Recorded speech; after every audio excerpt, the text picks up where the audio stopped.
The Security Council will meet in an open session today to discuss claims by the U.S. and its allies that Russia is using Iranian-made drones to attack Ukraine. American officials say that they have evidence Russia used kamikaze drones this week to attack civilian and vital infrastructure targets.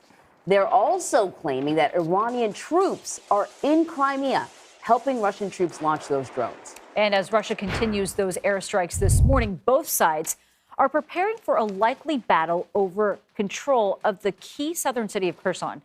Meanwhile, Russian TV showed President Vladimir Putin visiting recently drafted soldiers training to fight.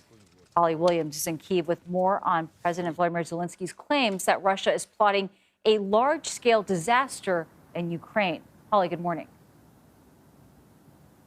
Good morning. Yes, President Zelensky claims that Russia is planning to blow up a dam in southern Ukraine and has already laid mines. He says it would impact hundreds of thousands of people and could even leave a nuclear power plant without water for cooling. Russian state TV showed Vladimir Putin visiting a training base for mobilized troops, trying out a new sniper rifle for himself and admiring the boots his soldiers wear on Ukraine's deadly front line. Do you think he's logical right now? My personal opinion, he's unhealthy. Vitaly Klitschko is the mayor of Kyiv, a former world heavyweight champion and a symbol of Ukraine's resistance. He told us his country urgently needs better air defense systems. You've been asking the West for more air defense systems since February. You must be frustrated. I don't want to complain. I just tell, please, please, please, we need that. He's begging for help because of this. A new wave of Russian strikes that Ukraine says destroyed 30% of its power stations in just over a week. The government's warning of rolling blackouts. They want to make our citizens freezing in the winter. Natalia Shkarupa and her daughter Ilona live in a tiny apartment in the suburbs of Kyiv. If the heating doesn't work this winter, Natalia told us, they'll go and stay in her parents' house, where there's a wood burner. Giving up is not an option, she said. We believe there's a bright future. What did you learn from boxing that has been useful to you during this war? It's not important your size, much more important, will to win and spirit. The US says it has information that troops from Iran are on the ground supporting Russian drone attacks here in Ukraine. The Ukrainian government claims that Russia's ordered nearly 2,500 so-called kamikaze drones from Iran. Anne-Marie and Nancy.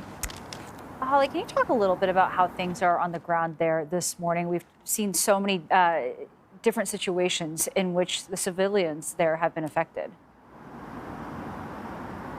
Yeah, I mean, look, Kyiv and a number of other Ukrainian cities had a relatively calm, relatively quiet summer. I mean, the security situation had improved somewhat. Now we've had this new wave of Russian attacks, including here in Kyiv. And obviously, when you speak to people, they're worried. I mean, it's frightening. Who wouldn't be frightened when their air raid sirens sort of singing out overnight and during the day? You know, I think that people are frightened. But millions of Ukrainians have decided to stay in their country despite the invasion, come what may, and they've kind of dug their heels in. And I think it's really interesting for our viewers to see, and we've tried to reflect this in our reporting, that the Ukrainians who've stayed put are really trying to live their lives as close to normal as possible, almost as an act of resistance. You know, you were just talking about those kamikaze drones, and at least what the U.S. and its allies are saying is not only is Russia being provided with these drones, they're also being provided with personnel, Iranian personnel, to help them learn how to fly these things, because obviously there's some specialized skill that's needed to do it. What is it about these drones? They're kamikaze drones, so I presume they're one and done. When they go down, then that's it. You can't use it again. Why are they so effective? Well, it's a really good question. Look, they're very small. They're apparently quite difficult to track on radar for the Ukrainians, but they're packed with explosives and they detonate on impact with a kind of devastating effect for people on the ground.